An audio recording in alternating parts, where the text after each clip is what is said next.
Renungan Hari Rabu tanggal 28 Juni 2023. Peringatan wajib Santo Irenaeus, Uskup dan Martir. Bacaan dari kitab Kejadian bab 15 ayat 1-12 dilanjutkan dengan ayat 17-18. Injil Matius bab 7 ayat 15-20. Buah perjanjian adalah kasih.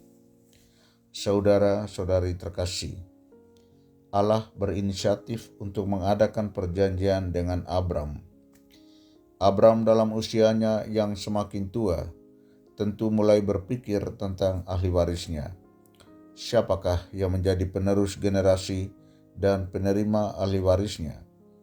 Dia sudah tua. Sarai istrinya juga sudah mati haid. Wajarlah kalau Abram merasa galau dan mulai berpikir menyimpang untuk memberikan ahli warisnya kepada seorang hambanya. Akan tetapi Tuhan yang sudah memanggil Abram keluar dari tanah kelahirannya, Ur Kasdim, berjanji untuk memberikan negeri baru untuk didiami serta keturunan yang banyak seperti pasir di laut dan bintang di langit. Allah ingat akan perjanjiannya dan mau menepatinya. Oleh sebab itu Allah membaharui perjanjiannya dengan Abram sekali lagi. Atas janji yang diberikan Allah, semuanya diterima oleh Abram dan dia percaya. Kepercayaan Abram itulah yang diperhitungkan sebagai kebenaran. Yesus di dalam Injil hari ini mengingatkan para muridnya dan para pendengarnya agar berwaspada terhadap nabi-nabi palsu. Para nabi palsu akan memberikan janji-janji kosong, tidak ada bukti sebagai hasilnya.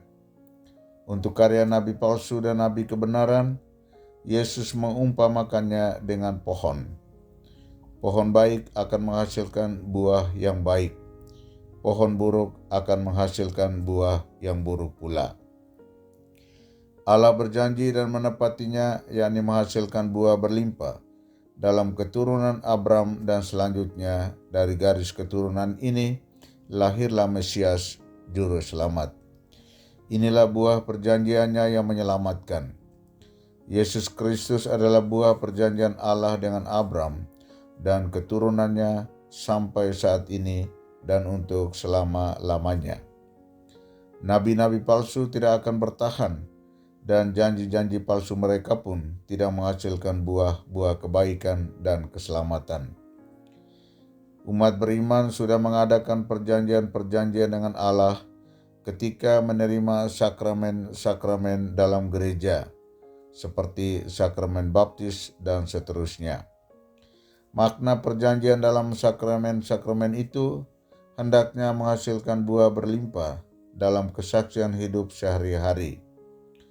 Jika seorang beriman hidup tidak sesuai dengan janji-janji yang diikrarkan ketika menerima sakramen tertentu dalam gereja, maka ia berjanji palsu, tidak menghasilkan buah-buah iman, harapan, dan kasih.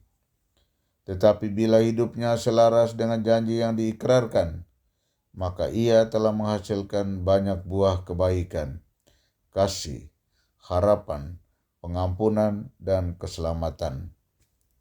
Marilah kita memohon rahmat Roh Kudus agar menyanggupkan kita menghayati sabdanya ini dalam kehidupan kita sehari-hari dengan baik sebagai buah perjanjian kita orang beriman dengan Allah. Semoga kita sekalian dilindungi, dibimbing dan diberkati oleh Allah Tritunggal Maha Kudus, Bapa dan Putra dan Roh Kudus. Amin.